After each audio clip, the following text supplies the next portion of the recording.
So first up, the Fountain Powerboats decision out of North Carolina. Fountain Powerboats, if you're into the, boating, motor boating, so to speak, industry, and you have a boat or you've ever had a friend that had a boat, people know Fountain Powerboats is one of the premium brands, and they're headquartered in North Carolina.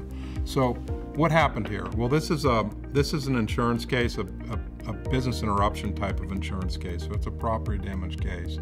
Fountain Powerboat has manufacturing facilities which are located off of, and get this, the road is called Wichards Beach Road. Whenever you hear of like a beach road, it's one of those things that runs through the sand dunes, and it's kind of like on the barrier islands, or it's right on the coast.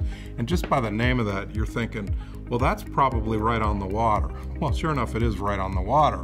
And what happened was, Hurricane Floyd struck in 1999. So Hurricane Floyd hits in 1999, and it floods. It floods Wichards Beach Road, which is right on the beach.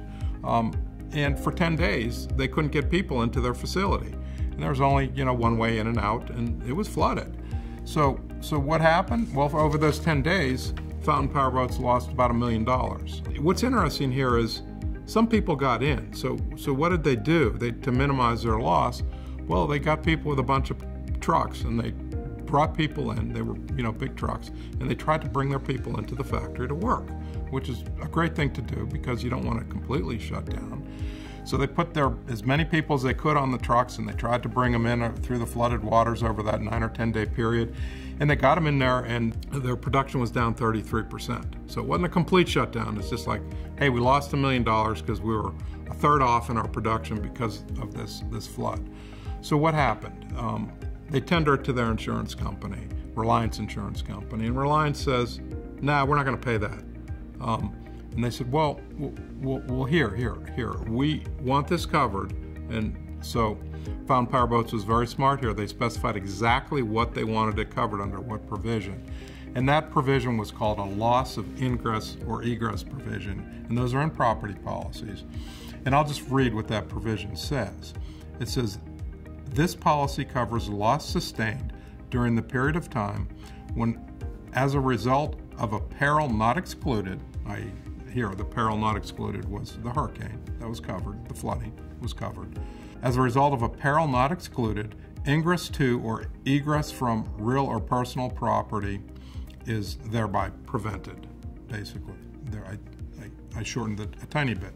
But so by its terms, it says, hey, if you got a covered peril and ingress or egress is to a facility or a property is hindered, we're going to pay for that. It was very clear. The language was exceedingly clear, but nonetheless, the insurance company said, hold on. It's not what the policy says, it's the way we do things. And the way we do things here is we don't cover that unless you had physical damage to the facility. So they're like, but the facility was on high ground. It wasn't flooded. We had no problem at the facility. We had no property that was damaged. Nothing was physically damaged. The building is standing. There was no boats that were harmed. There was none of that. We just couldn't get in or out. So the insurance company said, the way we do these things, we're not covering it. So what happened?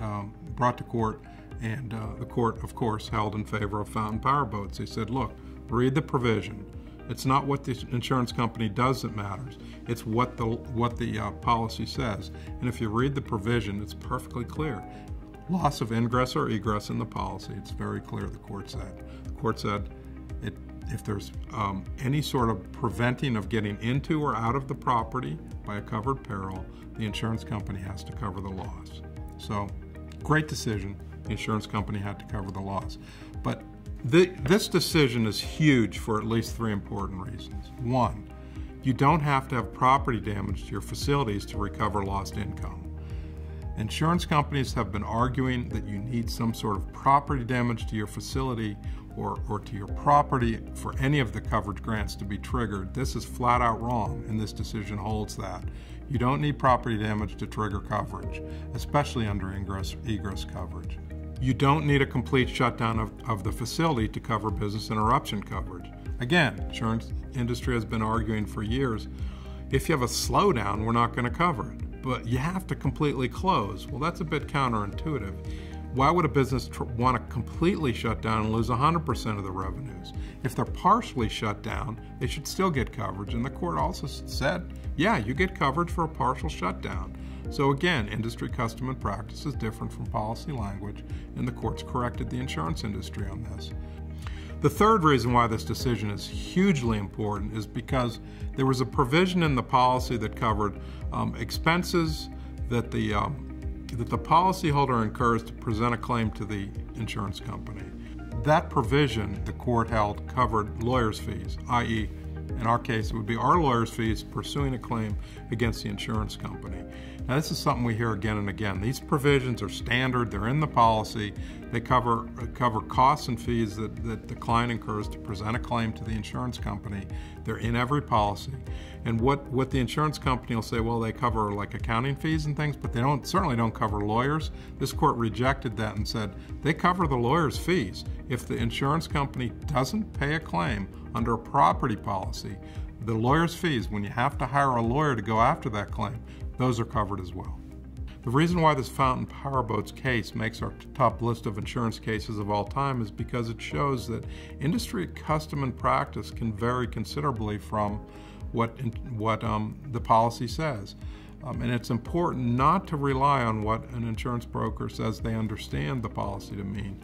What's important is to rely on what the policy says and what the case law says that interprets that language, because 9 times out of 10, policy language and case law is more favorable than what the industry custom and practice in dealing with a claim is.